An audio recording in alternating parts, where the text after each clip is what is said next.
निवडणुकीमधील दारुण पराभवानंतर ममता बॅनर्जींना आणखी एक मोठा धक्का बसलाय। ममता बॅनर्जींच्या निकटवर्त्यांनी राजीनामा दिलाय। मुख्य सल्लागार, अर्थतज्ञ आणि महाधिवक्ता यांच्यासह अनेक निकटवर्त्यांनी आपल्या पदाचा राजीनामा दिलेला आहे। आलापन बंडोपाध्याय यांनी राजीनामा सर्वाधिक त्यांचा चर्चेत आहे। अर्थतज्ञ अभिरूप सरकार यांनी देखील आपल्या पदाचा राजीनामा दिला। ममता बॅनर्जी यांच्या मुख्य सल्लागारपदी ते कार्यरत असलेले निवृत्त IAS अधिकारी आलापन बंडोपाध्याय आणि HK द्विवेदी यांनी देखील आपल्या पदाचे राजीनामे दिलेले आहेत। हे दोन्ही अधिकारी यापूर्वी पश्चिम बंगालचे मुख्य सचिव म्हणून काम करत होते।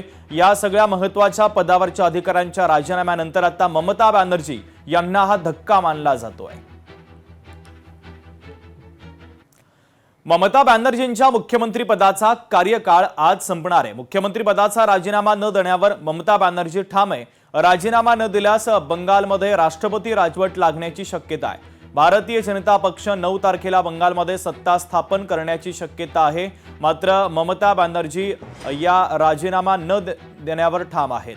मुख्यमंत्री पदाचा राजीनामा न देण्यावर त्या ठाम असल्याने बंगालमध्ये राष्ट्रपती राजवट लागण्याचीही शक्यता आहे।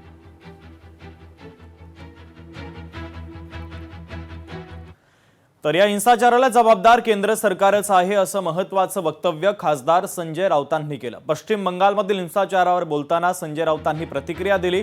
यावरून नवनाथ बन यांनी आता पलटवार केलाय। पश्चिम बंगालमध्ये ममता दीदींची दहशत आहे असं बन यांनी म्हटलेलं आहे।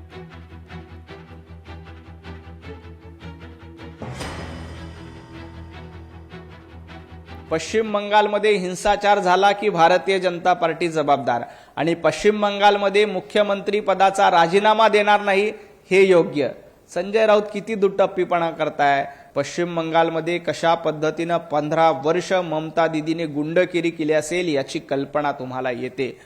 ममता दीदींची दहशत काय होती याची कल्पना तुम्हाला येईल।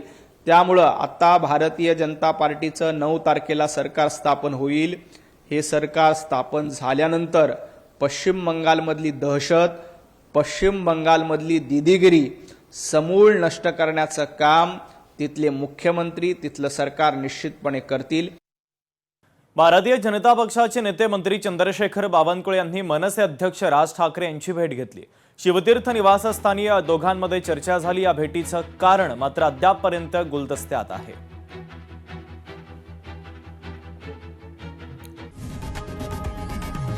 लोकशाही मराठी ऐका, पहा, जागरूक रहा।